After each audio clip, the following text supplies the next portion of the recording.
This video lecture is related to introduction to viruses, and in this video lecture we will study the different structures of the viruses and different structural properties of the viruses.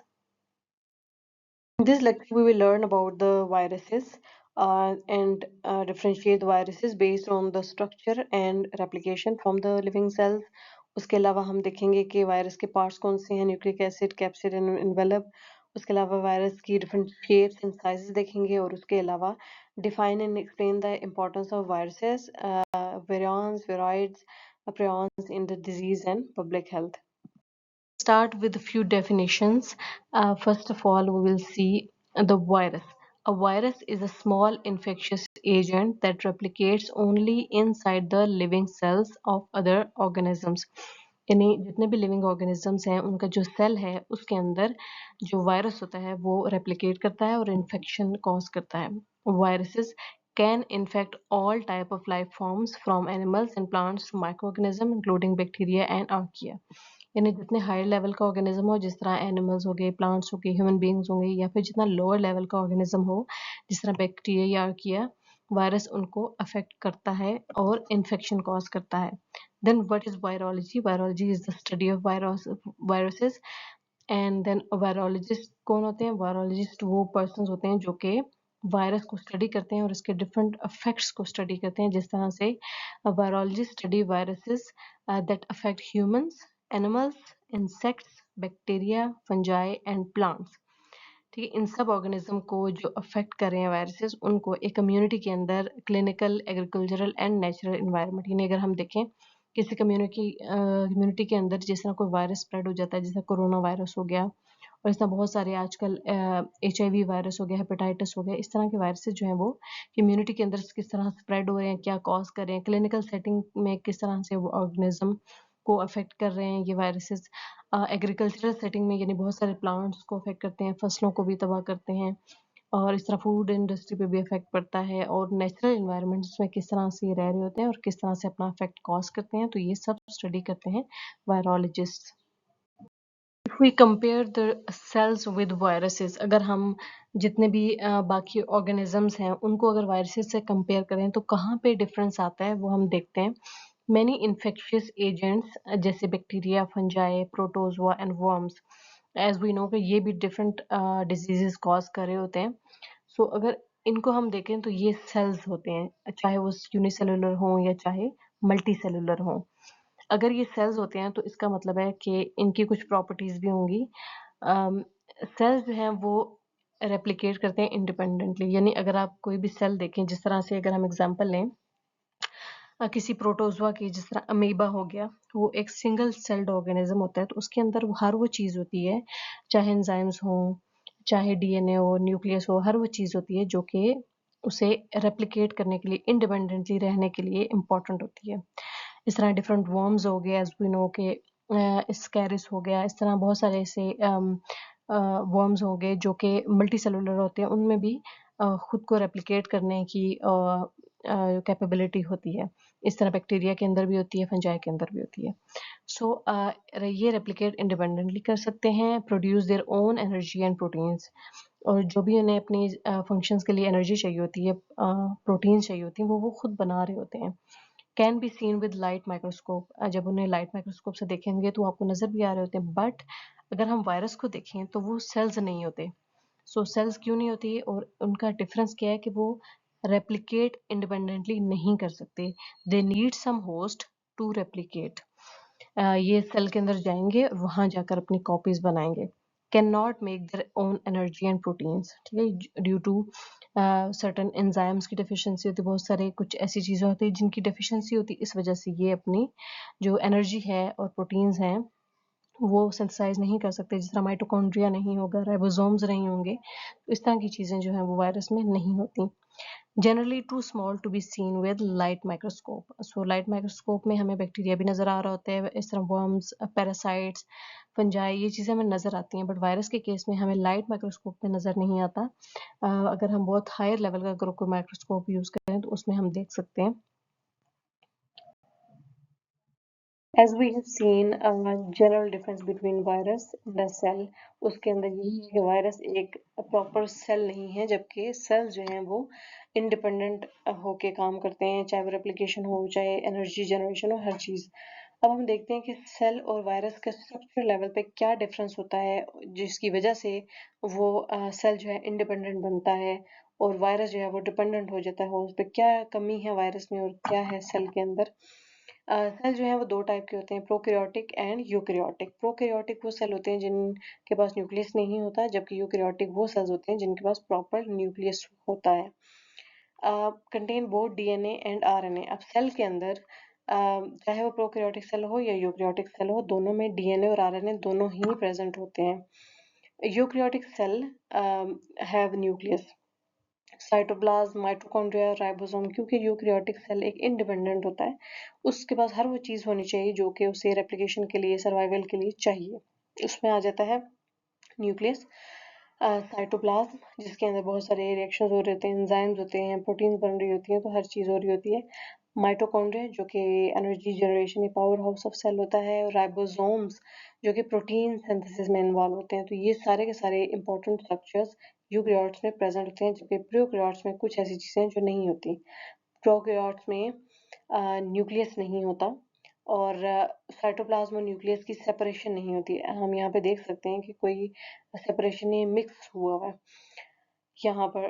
कोई proper boundary नहीं है DNA के around. उसके अलावा mitochondria नहीं होगा। उसके अलावा they do have ribosomes and can synthesize proteins. इनके पास राइबोसोम्स होंगे ज़रूर, ताकि वो सिंथेसाइज कर सकें प्रोटीन्स को। अब हम वायरस को देखते हैं, तो वायरस जो है उसके अंदर डीएनए या आरएनए प्रेजेंट होता है, ये दो बोथ नहीं हो सकते। यानी यहाँ पे ये जीनोम है, कुछ वायरसेस ऐसे होंगे जिनके पास सिर्फ आरएनए होगा, कुछ ऐसे होंगे जिनके पास सिर्फ डीएनए होगा। बोथ नहीं हो सकते at the same time. Surrounded by a protein code. अब यहाँ पे बैक्टीरिया में डीएनए इसी तरह प्रेजेंट है, डिस्पर्स है, जबकि वायरस में प्रॉपर जो है प्रोटीन कोड के अंदर जो जीनोम है, आरएनए या डीएनए, वो प्रेजेंट होता है। Some have an outer lipoprotein envelope. कुछ वायरसेस ऐसे होते हैं जिनका ये जो एनवेलप है, ये लाइपोप्रोटीन का बना होता है, ये हमें नजर आ रहा है। तो ये लिपिड एनवेलप होता है, तो ये प्रेजेंट होता है।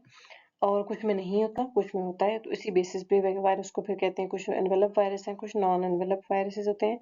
दे लैक द न्यूक्लियस। इनमें प्रॉपर न्यूक्लियस नहीं होता, साइटोप्लाज्म भी नहीं होता, माइटोकॉन्ड्रिया भी नहीं होता और राइबोसोम्स भी नहीं होते। इस ये सारी चीजें जो कि इनमें थी, सेल के अंदर थी, जबकि वायरस के अंदर नहीं है, तो इसकी वजह से वो एक डिपेंडेंट बन जाता है, वो दूसरे पे डिपेंड हो जाता है। तो इस वजह से कि वो सरवाइव कर सके, रेप्लिकेट कर सके, अपनी जो प्रोजेनी है वो बना सके और सेल इन्फेक्ट कर सके होस्ट को। If we talk about the replication perspective, तो उसमें जो वायरस और सेल है उनमें ये डिफरेंस होता है कि जो वायरस होता है, एज वी नो, कि वो ऑब्लिगेट इंट्रासेलुलर पैरासाइट है, यानी वो खुद से रेप्लिकेट नहीं कर सकता, उसको होस्ट सेल चाहिए टू रेप्लिकेट इटसेल्फ। अब इसके अंदर ये viruses must replicate inside host cells because they cannot generate energy or synthesize proteins, as we have discussed earlier, due to lack of mitochondria and ribosomes। ये ना ही generate कर सकते हैं energy, ना ही proteins।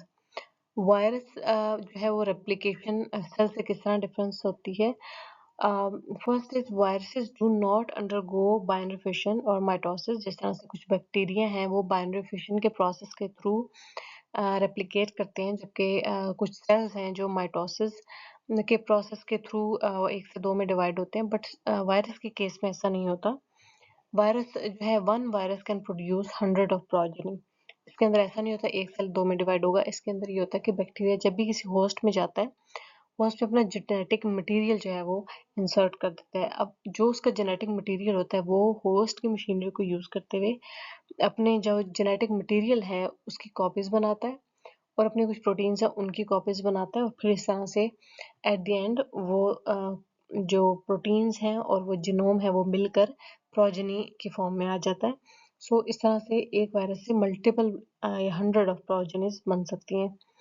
अगर हम बैक्टीरिया की बात करें, तो बैक्टीरिया जो है वो उसमें वो ज़्यादातर जो है वो इंडिपेंडेंट होता है, खुद से रेप्लिकेट कर सकता है। बस हम बैक्टीरिया हैं जो इंट्रासेलुलर पैरासाइट हैं, उन्हें होस्ट की ज़रूरत होती है, उनमें क्लेमिडिया आ जाता है, एंड्रोकेट्सिया आ जाता है. So these two are the intracellular parasites. Cells undergo binary or mitosis. One cell divides into two daughter cells. So both binary and mitosis इनका ये जो प्रोसेस होता है, इसके बाद एक सेल जो है वो टू डॉटर सेल में डिवाइड हो जाता है. तो binary मोस्टली बैक्टीरिया में होती है, जबकि माइटोसिस जो है वो उसके अलावा बहुत सारे यूकेरियोटिक सेल्स वगैरह में माइटोसिस होती है. Here is a chart that will summarize the properties or differences between the viruses and cells. इसके अंदर सबसे पहली चीज़ है types of nucleic acid. So type of nucleic acid में ये है कि वायरस जो है उसमें या तो डीएनए होगा या आरएनए होगा, दोनों नहीं हो सकते at the same time. Cells जो है उनमें डीएनए एंड आरएनए दोनों ही प्रेजेंट होते हैं किसी भी सेल के अंदर. प्रोटीन्स की अगर हम बात करें, वायरसेस जो है उनमें कुछ प्रोटीन्स होंगी, जबकि सेल्स जो हैं उनमें बहुत सारी प्रोटीन्स होती हैं ड्यू टू मल्टीपल कॉम्प्लेक्स जो उनका फंक्शन होता है उसके लिए. लाइपोप्रोटीन जो है वायरसेस हैं उनका जो एनवेलप होता है वो लाइपोप्रोटीन से मिलकर बनता है, जबकि जो हमारे पास सेल्स होते हैं उनकी जो सेल मेम्ब्रेन है वो फॉस्फोलिपिड या लिपिड बायलेयर जो होती है वो उसमें लाइपोप्रोटीन्स आती हैं.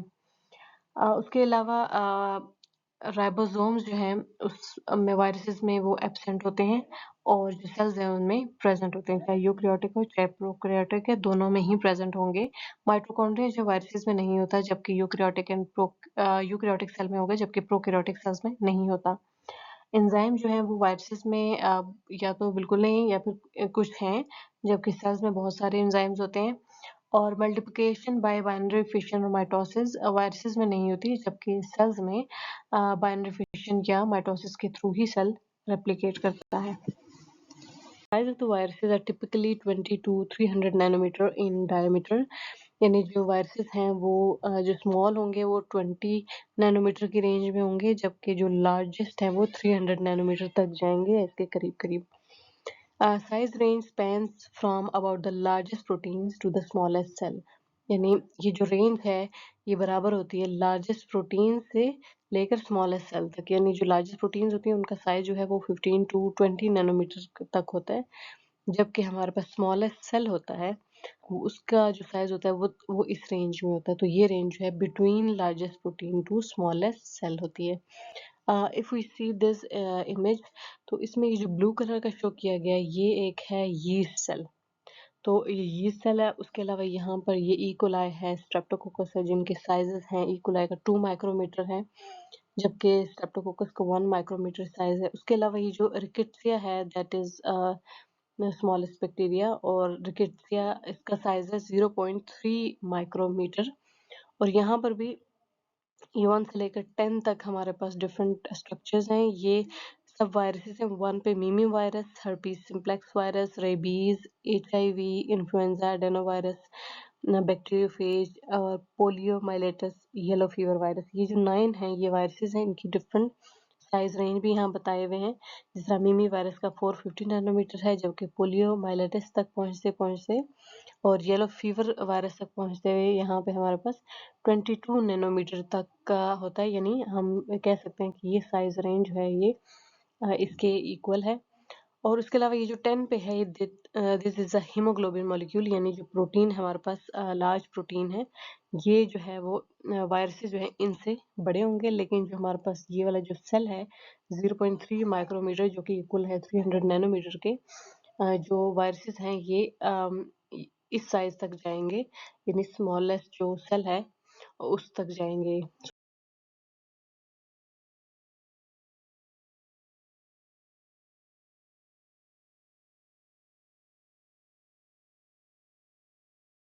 Shape of the viruses. Shapes often described with simple terms: spheres, rods, bullets, and bricks. यानी जो वायरसेस की शेप्स होती हैं उनको अगर आप सिंपल टर्म्स में बताएं तो वो स्फेयर शेप, यानी जो वायरसेस राउंड शेप के होंगे उन्हें स्फेयर्स कहा जाएगा. जो इस तरह से होंगे रॉड शेप, उन्हें रॉड्स कहा जाएगा. कुछ बुलेट शेप होंगे और कुछ ब्रिक्स शेप होंगे. तो ये एक सिंपल टर्म्स होगी. बट बिहाइंड दिस जो वायरसेस होते हैं उनका जो स्ट्रक्चर होता है वो काफ़ी कॉम्प्लेक्स और प्रॉपर ज्योमेट्रिक सिमेट्री में होता है, और it is because of the capsid, यानी जो कैप्सिड होता है उसकी जो अरेंजमेंट है, जो कैप्सोमेर्स बनाते हैं वो ऐसी प्रॉपर सिमेट्री में होती है, तो उसकी वजह से जो है वायरस को प्रॉपर शेप मिलती है। अगर हम स्फेरिकल शेप्ड वायरसेस की बात करें तो हमारे पास उसकी एग्जांपल है HIV। अगर हम रॉड शेप की बात करें तो tobacco mosaic virus is an example of rod shape virus. फिर अगर हम ब्रिक वायरस की बात करें तो उसमें आता है पॉक्स वायरस। अगर हम बुलेट शेप्ड वायरस की बात करें तो उसमें आता है रेबीज वायरस।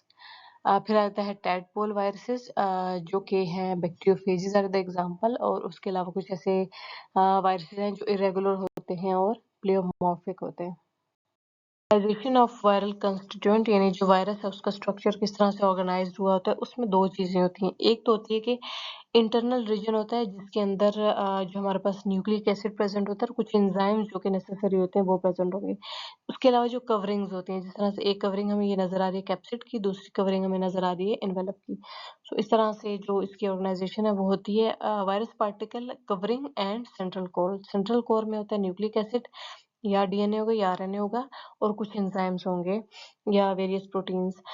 कवरिंग में कैप्सिड एंड इन्वेलप हो जाता है। यहाँ पे नजर आ रही है कैप्सिड है, और ये हमारे पास ये इन्वेलप है जो कि लाइपोप्रोटीन से मिलकर बना होता है, और ये कुछ इसके ऊपर जो है वो इन्वेलप की स्पाइक्स प्रोटीन्स है। The viral genome or nucleic acid. Viral genome is located inside the virus particle. As we have studied कि जो वायरस का genome है वो inside the central core present होता है, और कैप्सिड उसके अराउंड present होता है to protect the genome. Viral genome दो टाइप का होगा वायरस में, डीएनए और आरएनए। या डीएनए होता है या आरएनए। जिस तरह प्रोकैरियोट्स यूकैरियोट्स में दोनों एट द सेम टाइम होते हैं, वायरस में ऐसा नहीं होता।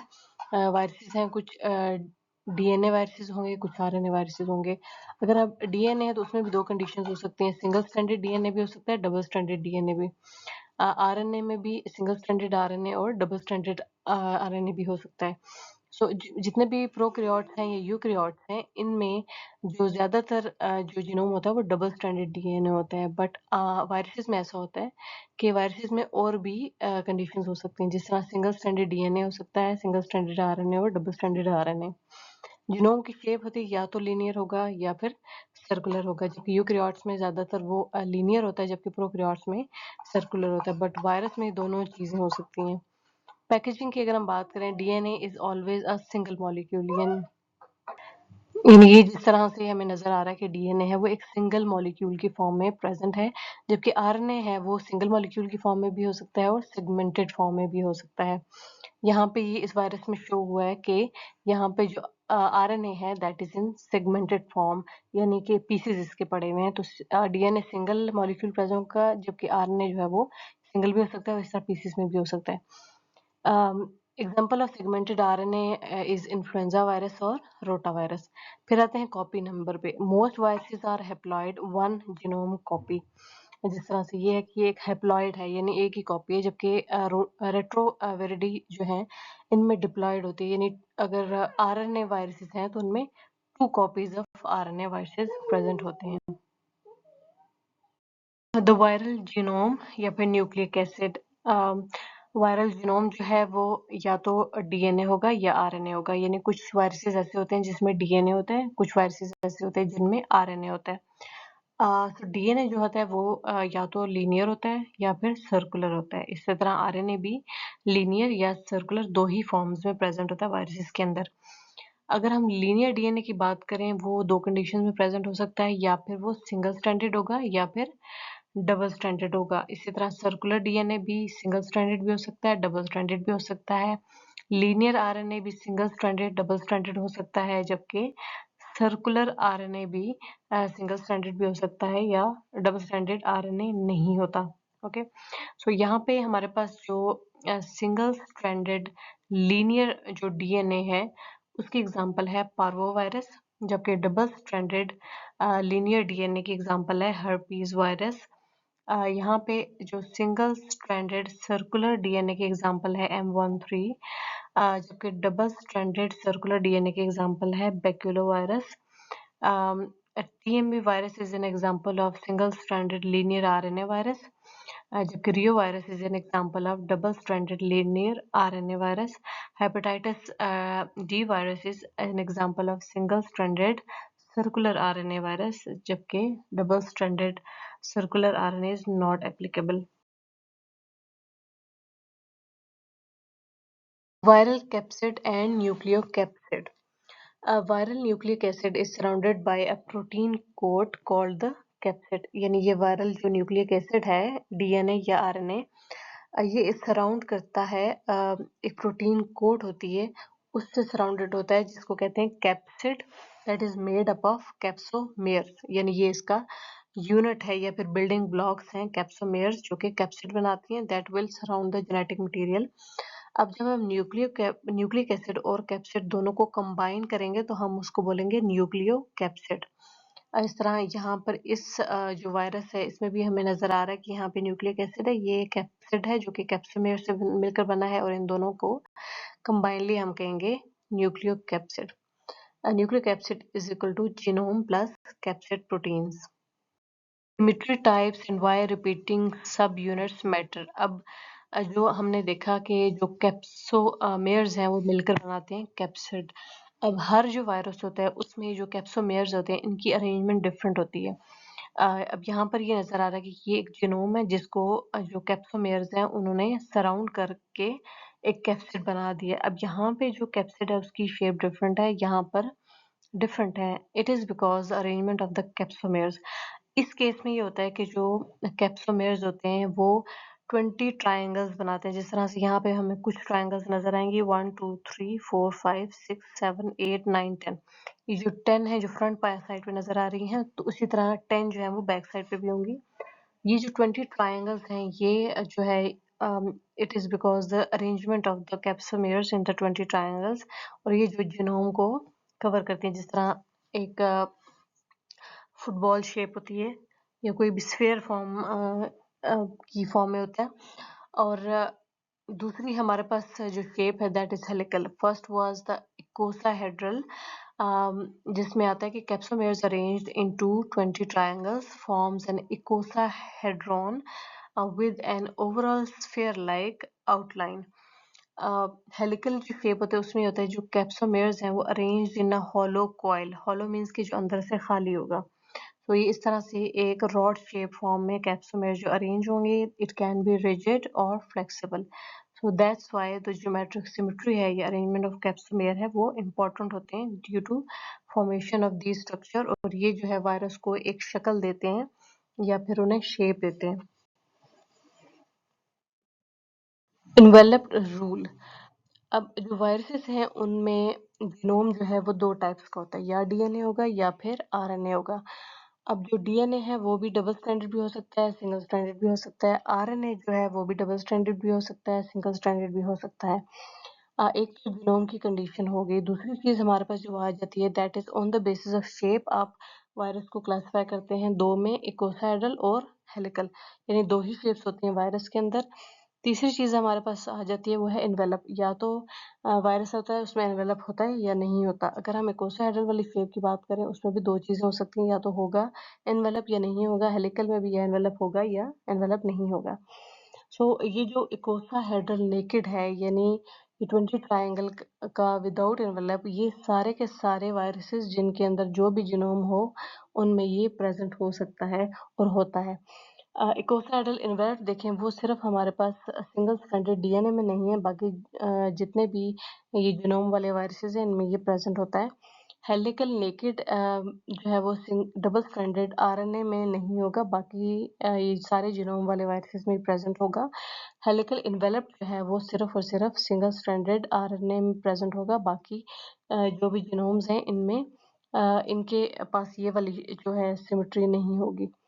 Viruses have genome either DNA और RNA which is double stranded और single stranded. यानी DNA जो है वो भी double stranded या single stranded हो सकता है, और RNA भी double stranded और single stranded हो सकता है. Virion can be categorized into four groups according to their structure: icosahedral, the enveloper naked, and helical, enveloped, and naked. Naked icosahedral capsid is common in all virus containing genome. यानी ये वाला जो है ये सब में common होता है. Most viruses have icosahedral enveloped capsid except for single stranded DNA virus, सबके पास ये वाली शेप होगी। There is no DNA double stranded RNA viruses with naked helical symmetry। यानी ये जो हमारे पास डबल स्ट्रैंडेड RNA वायरसेस हैं, इनके पास जो ये वाली सिमेट्री नहीं होगी, बाकी सबके पास होगी। Helical enveloped is only symmetry that exist in single stranded RNA virus. ये वाली जो सिमेट्री है सिर्फ और सिर्फ प्रेजेंट होगी सिंगल स्ट्रैंडेड RNA वायरसेस में। This image is showing the comparison of medically important viruses by shape and size and genome type। इसके अंदर जो वायरसेस हैं उनको दो ग्रुप्स में डिवाइड किया गया है। First is a DNA virus group and second group is RNA viruses group. जो डीएनए वायरसेस है इसमें हमें नजर आ रहा है कि जो लार्जेस्ट है that is pox virus and smallest parvo virus. यहाँ पे जो हर्पीज वायरस है दैट इज शोइंग कि इसकी जो शेप है that is icosahedral but it is enveloped virus. इसी तरह जो पॉक्स वायरस है it is a brick shaped virus. Adeno virus non enveloped है बट इकोसाहेड्रल है और यहाँ पे इसकी कुछ प्रोजेक्शंस हैं। Then parvovirus is icosahedral। Hebdinovirus is also icosahedral but it is enveloped virus। जो parvovirus है that is non-enveloped small but it has a icosahedral shape। and Hebdinovirus की जो example है वो hepatitis B virus है। that is a common example। Then comes the RNA viruses. इसमें जो हमारे पास है दैट इज पैरामैक्सी वायरस और इसमें आरएनए जो है हेलिकल फॉर्म में होता है, it is an enveloped virus. Then orthomyxo virus, इसके अंदर भी जो आरएनए है दैट इज हेलिकल शेप्ड और ये इनवेलप्ड वायरस है। देन कोरोना वायरस, इसके अंदर ये भी एक आरएनए वायरस है एंड इट इज इनवेलप्ड और इसके यहाँ पे कुछ प्रोटीन्स हैं जो शो हो रही हैं। Then arena virus, it is a pleomorphic shape कह सकते हैं। It has some granules in it। and then comes the retrovirus that is icosahedral shaped और इसके अंदर जो RNA है that is present and इसके ये एक enveloped virus भी है। उसके अलावा ये कुछ स्फेरिकल शेप में, बाकी अगर हम देखें प्रॉपरली जो स्फेरिकल शेप में ये है और ये दोनों हैं, ये भी है और ये भी है, जबकि ये दोनों जो हैं वो प्लेमॉर्फिक शेप है। देन कम्स द फिलोवायरस जो कि एक वेरी लॉन्ग फिलामेंटस वायरस है और उसके अलावा जो रियो वायरस है इट इज़ प्रॉपर इकोसाहेड्रल और ये नॉन इन्वेलप्ड वायरस है। Then picorna is also a small virus, a small and icosahedral shaped non-enveloped। Then comes the rhabdovirus, it is a bullet shaped virus। और then toga virus इकोसाहेड्रल है, enveloped है और small है। then Bonia virus, it is also a round shaped और इसके अंदर ये RNA present है and it is a enveloped virus और ये एक roughly spherical shape है। and this figure is showing that different kind of shapes are present in the viruses। Important property of the virus is having viral proteins। These viral proteins are present inside the virus and also on the outside the virus। अब इसका function ये होता है कि जिस तरह से ये पहली है कैप्सिड प्रोटीन्स। कैप्सिड प्रोटीन जो है ये मिलकर बनती है कैप्सोमेर से और ये जीनोम को प्रोटेक्ट करती है फ्रॉम द न्यूक्लियसेस। न्यूक्लियसेस ऐसे एंजाइम होते हैं जो न्यूक्लिक एसिड को डिग्रेड करते हैं। seal the DNA and RNA from nucleases। then comes surface protein जो कि surface पे present होंगे और ये जो प्रोटीन्स हैं ये होस्ट सेल रिसेप्टर्स जो हैं उनके साथ बाइंडिंग में इन्वॉल्व होते हैं। यानी अगर किसी वायरस ने किसी होस्ट को इन्फेक्ट करना है तो उसका जो रिसेप्टर्स होंगे उनके साथ जाकर ये सरफेस प्रोटीन्स बाइंड करेंगी और एंट्री करेंगी। उसके अलावा different determines the species, different viruses होते हैं उनकी सरफेस प्रोटीन ही डिटरमाइन करते हैं कि कौन सी स्पीशी है। तो हर जो वायरस की स्पीशी होती है उसके डिफरेंट स्पेसिफिक सरफेस प्रोटीन्स होती हैं। एंड टिश्यू स्पेसिफिसिटी, और ये जो प्रोटीन्स हैं ये टिश्यू स्पेसिफिसिटी भी प्रोवाइड करती हैं क्योंकि हर वायरस जो है वो उसका होता है कि वो टिश्यू स्पेसिफिक भी होता है कि उसने फर्स्ट किया किसी स्पेशल ऑर्गन है लिवर को अगर डैमेज करना है तो उसको उसके बाद जो सरफेस प्रोटीन्स होंगी वो स्पेसिफिकली जो लिवर के सेल के रिसेप्टर्स होंगे उनके साथ ही बाइंड करेंगी। Act as a major viral antigen, ये जो सरफेस प्रोटीन्स हैं ये वायरल एंटीजन के तौर पे इस तरह एक्ट करेंगी कि जब होस्ट के बॉडी में जाएंगी तो उस होस्ट जो है उसके अगेंस्ट इन सरफेस प्रोटीन्स के अगेंस्ट जो है ना वो बनाएंगे एंटीबॉडीज बनाएंगी और वो एज अ किल करेंगी वायरस को एंटीजन समझ के। इम्यून रिस्पॉन्स में ये कि सरफेस प्रोटीन जो है न्यूट्रलाइजिंग एंटीबॉडीज प्रोड्यूस करती हैं। जिस तरह से ये इमेज है, इसमें शो हो रहा है कि ये वायरस है, ये आया है और ये अपनी सरफेस प्रोटीन के थ्रू होस्ट सेल के रिसेप्टर के साथ बाइंड किया और एंटर हुआ है। बट अगर तो वायरस के इस सरफेस प्रोटीन के अगेंस्ट एंटीबॉडीज होस्ट में आने में कामयाब हो जाए, तो वो जो एंटीबॉडीज हैं ये वायरस को इस तरह सराउंड कर लेती हैं उसके सरफेस प्रोटीन्स को, और वो जो फिर बाइंड नहीं कर सकता, इस तरह जो वायरस है वो एंटर भी नहीं हो सकता। Surface proteins induce the neutralizing antibodies. They also activate cytotoxic T cell और जो कि इन्हें फिर किल करते हैं। Antibodies block the viral entry and replication. Immunity develop after the infection or vaccination. Antigenic variation इसमें ये होता है कि एक जो वायरस है उसकी अगर कोई स्पीशी है तो वो क्या करती है कि वक्तन फवक्तन अपने जो ये सरफेस प्रोटीन्स हैं इनको भी चेंज करती रहती है, ताकि अगर वैक्सीनेशन बन रही है उसके अगेंस्ट तो वो अगली दफ़ा वो अपने आप को एंटीजेनिक वेरिएशन अपने अंदर इस तरह लाएगी कि वो वैक्सीनेशन उसके लिए इफेक्टिव ही नहीं होगी। Some viruses alter surface protein to escape immunity. Antibodies to one serotype may not neutralize the another.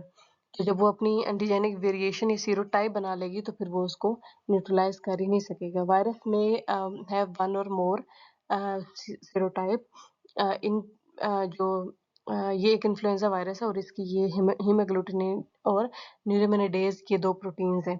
जो इन्फ्लुएंजा वायरस है उसके आगे से जो भी हैं स्पीशीज हैं उनके अंदर ये दोनों प्रोटीन्स जो हैं वो डिफरेंट होंगी और ये एंटीजेनिक वेरिएशन कॉज करेंगी, ये चेंज होती रहेंगी।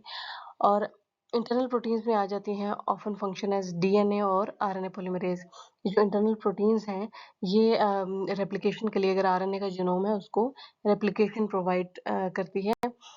मैट्रिक्स प्रोटीन्स हैं, ये मैट्रिक्स प्रोटीन्स यहाँ शो हो रही है। ये मैट्रिक्स प्रोटीन जो है वो इन्वेलप को और जो ये जो अंदर न्यूक्लिक एसिड प्रोटीन्स हैं उनके दरमियान कनेक्शन प्रोवाइड करती है। This first image is showing the naked capsid virus, यानी एक ऐसा वायरस जिसके अंदर यहाँ पे हमारे पास कैप्सिड होगा और जीनोम होगा, इसके अराउंड कोई भी इन्वेलप नहीं है और it is called the icosahedral capsid. फिर आ जाता है इन्वेलप्ड वायरस, यानी जो कैप्सिड होगा उसके अराउंड जो है एक इन्वेलप प्रेजेंट होगा और उसके अलावा एक मैट्रिक्स प्रोटीन भी होगी इन्वेलप, और इसके अलावा स्पाइक्स प्रोटीन्स भी होंगी। और देन इन्वेलप्ड वायरस इकोसाहेड्रल, अब यहाँ पे ये इसकी जो कैप्सिड था ये हेलिकल था, जबकि यहाँ पे ये है इकोसाहेड्रल है और ये इन्वेलप्ड भी है। So this is a virus which is not only enveloped but it also have a icosahedral capsid, और इसके अलावा इसमें स्पाइक प्रोटीन्स भी नजर आ रही है और ये मैट्रिक्स प्रोटीन भी नजर आ रही है। comes the viral envelope.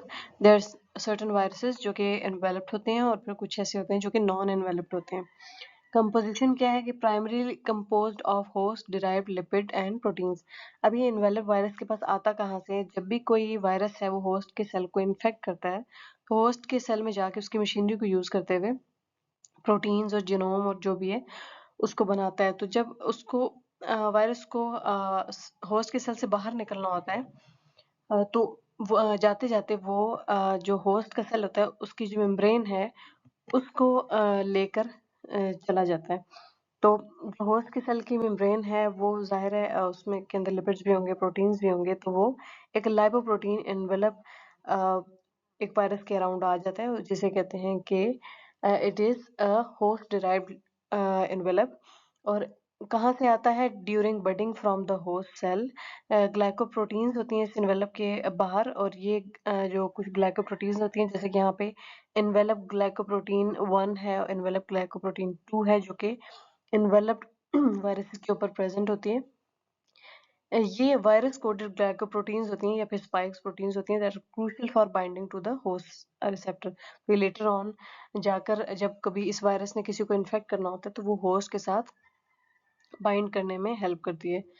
Stability है कि ये जो एनवेलप्ड वायरसेस होते हैं ये कंपैरेटिवली मोस्ट सेंसिटिव होते हैं टू हीट, डिटर्जेंट्स, डेसिकेशन यानी dryness and pH changes compare to non enveloped virus. तो इसका मतलब कि जो इन्वेलप्ड होते हैं वो इन चीज़ों से अफेक्ट हो सकते हैं। अगर आप हीट को अगर ट्रीटमेंट दें, अगर डिटर्जेंट्स यूज़ करें तो इन्वेलप्ड वायरस किल हो जाएंगे, जबकि नॉन इन्वेलप्ड वायरस जो है वो किल नहीं होते।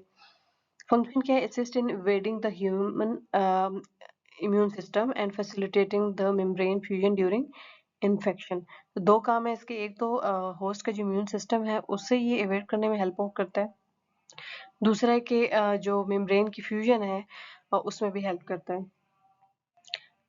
उसके अलावा ये है कि एग्जांपल्स क्या हैं एनवेलप्ड वायरसेस के, इन्फ्लुएंजा वायरस आ जाता है, एचआईवी है, सार्स कोवी है, और हर्पीज सिम्प्लेक्स वायरस है, HSV1 and HSV2। Virion is a complete, physically intact and infectious particle existing outside a host cell। अब इस तरह से होता है कि जो वायरस होता है वो हर टाइम ही होस्ट के अंदर नहीं होता, जस्ट वो रेप्लिकेशन के लिए डिपेंडेंट होता है होस्ट तक। उसमें होता है कि वायरस जो है वो होस्ट को जब इन्फेक्ट करता है उसके बाद जो है वो उसके अंदर रेप्लिकेट करता है, फिर उसके बाद वो रेप्लिकेशन के बाद जब अपनी कॉपीज बना लेता है फिर वो बाहर आ जाता है। जब वो बाहर आता है तो यानी जब दूसरों को इन्फेक्ट कर रहा है तो उस स्टेट में वो एक विरियन की फॉर्म में होता है, यानी वो कंप्लीट होता है और वो इन्फेक्शियस पार्टिकल भी होता है जिसमें जीनोम होगा, कैप्सिड होगा, एनवेलप होगी, वो जो है वो सब कुछ होगा। तो उसको हम जो आउटसाइड द होस्ट होगा उसको हम विरियन भी कह सकते हैं। जबकि एक वायरस जो टर्म यूज होती है वो एक ब्रॉडर टर्म है, उसमें चाहे वायरस जो है वो इनसाइड द होस्ट सेल हो, चाहे वायरस जो है आउटसाइड द होस्ट सेल हो, तो उसे अगर वो इन्फेक्शियस है तो वो उसको वायरस एक जनरलाइज्ड टर्म के तौर पे ही कहा जाता है। Virus is a broader general term referring to the pathogen in any state, including inside the host, are replicating genetic material or outside the as a virion. So virus जो है वो एक जनरल टर्म है, जबकि virion जो है only outside the host जो virus हो उसे कहते हैं। Viroids consist solely of a single molecular circular RNA without a protein coat or envelope। अब होता ये है कि जो वायरसेस होती हैं उसमें जो भी जीनोम हो, चाहे वो आरएनए हो या डीएनए हो, वो प्रॉपर्ली एक कैप्सिड और उसके बाद एनवेलप में सेफ होता है। बट होता ये है कि जो इन केस ऑफ वायरॉइड्स, एक तो 9 में एनवेलप होता है, 9 में कैप्सिड होता है, 9 में डीएनए होता है, सिर्फ और सिर्फ आरएनए होता है, वो भी सर्कुलर आरएनए। और उसमें फिर ये होता है कि ये जो सर्कुलर आरएनए होता है इसमें जो बेसिस होती हैं वो आपस में कॉम्प्लीमेंट्री हो जाते हैं। जिस तरह से हमें पता है कि आरएनए भी बेसिस से मिलकर बनता है, जैसे एडेनिन, गुआनिन, यूरेसिल, साइटोसिन, ये आपस में जब कॉम्प्लीमेंट्री हो जाए, यानी जी के सामने सी आ जाए, ए के सामने यू आ जाए, तो उससे ये होता है कि कॉम्प्लीमेंट्री होकर ना आपस में ही बॉन्डिंग बना लेती हैं, तो इस तरह से कुछ स्ट्रक्चर बना देती हैं। यहाँ पर there is extensive homology between basis in the viroid RNA leading to large double stranded region. अब जो पहले सिंगल स्ट्रैंडेड आरएनए था, अब उसकी वजह से हुआ ये कि वो जब आपस में इतनी कॉम्प्लीमेंट्री बेस पेयरिंग करने के बाद वो दिखता ऐसे है कि वो डबल स्ट्रैंड है। अब यहाँ पे ये लग रहा है कि एक ये स्ट्रैंड है, दूसरा ये स्ट्रैंड है, बस ऐसा होता नहीं है। एक्चुअली में वो सिंगल ही होता है, लेकिन बेसिस कॉम्प्लीमेंट्री होने की वजह से वो डबल स्ट्रैंडेड बन जाता है। The RNA is quite small and apparently does not code for any protein। अब इसका बस ये small होगा और ये कोई प्रोटीन भी नहीं बनाएगा, क्योंकि यूजुअली जो भी आरएनए होता है वो प्रोटीन मस्ट बनाता है। Nevertheless, viroids replicate, but the mechanism is unclear। replicate तो करता है but mechanism अभी unclear है। They cause several plant disease but are not implicated in any human disease। So plants में disease cause करेगा but not in humans। Then comes the prions। Prions are proteinaceous infectious particles, यानी ऐसे infectious particles जो सिर्फ और सिर्फ proteins पे consist हो, कोई डीएनए और आरएनए नहीं हो। ये जो प्रोटीन पार्टिकल्स हैं जो एबनॉर्मल होते हैं, ये जो ब्रेन में एग्रीगेट्स बनाते हैं, तो तब ये क्या करते हैं कि जो न्यूरोनल सेल है उसकी डेथ कॉज करते हैं। और जब हम ब्रेन के सेल की हिस्टोलॉजी करते हैं तो वहाँ पे नजर आता है कि यहाँ पर टाइनी होल्स हैं जो कि स्पॉन्ज लाइक अपीयरेंस देते हैं, और उस डिजीज का नाम होता है ट्रांसमिसिबल स्पॉन्जीफॉर्म एनकेफेलोपैथीज। अब प्राउंस जो है ट्रांसमिट कैसे होते हैं, ये एक अननोन सोर्स से भी आ सकते हैं, जेनेटिक भी हो सकते हैं, और आप एक्वायर कर सकते हैं थ्रू फूड, मेडिकल प्रोसीजर और blood transfusion. Resistant care, they are highly resistant to standard disinfection methods such as heat, radiation, and chemicals, and often require incineration or in lab setting specialized sterilization। So incineration एक ऐसा procedure होता है जिसमें जो भी waste वगैरह होता है उसको जलाया जाता है हाई टेम्परेचर के ऊपर, या फिर उसको स्पेशलाइज जो है ना स्टेरिलाइजेशन होती है तो वो लैब में की जाती है। This image is showing a protein जो कि PRPC alpha helical cellular form है। ये एक नॉर्मल प्रोटीन है जो कि अल्फा हेलिकल फॉर्म में है। जब ये डिजीज या जब ये मिसफोल्ड होती है तो ये एक एबनॉर्मल शक्ल इख्तियार करती है जो कि जिसे कहते हैं PRPSC, beta sheet disease associated form. यानी ये नॉर्मल है जबकि ये एबनॉर्मल है जो कि बीटा शीट, ये अल्फा थी तो ये बीटा शीट है। इस तरह की जब प्रोटीन बनेगी तो ये मिसफोल्डेड होगी और ये जब एग्रीगेट करेगी तो फिर ये डिजीज कॉज करेगी, ट्रांसमिसिबल स्पॉन्जिफॉर्म इनकेफेलोपैथी। इस इमेज के अंदर भी यहाँ पर जो नॉर्मल प्रोटीन है PRPC वो GPI एंकर से प्रॉपरली अटैच है सेल के साथ, but in the case of the prions ये जो मिसफोल्डेड प्रोटीन्स हैं ये इस तरह से एग्रीगेट हो जाती हैं, तो इसकी वजह से क्या करेंगी, सेल डेथ कॉज करती हैं और in the case of brain ये ट्रांसमिसेबल स्पॉन्जिफॉर्म इनकेफेलोपैथी कॉज करती हैं। And thank you for listening.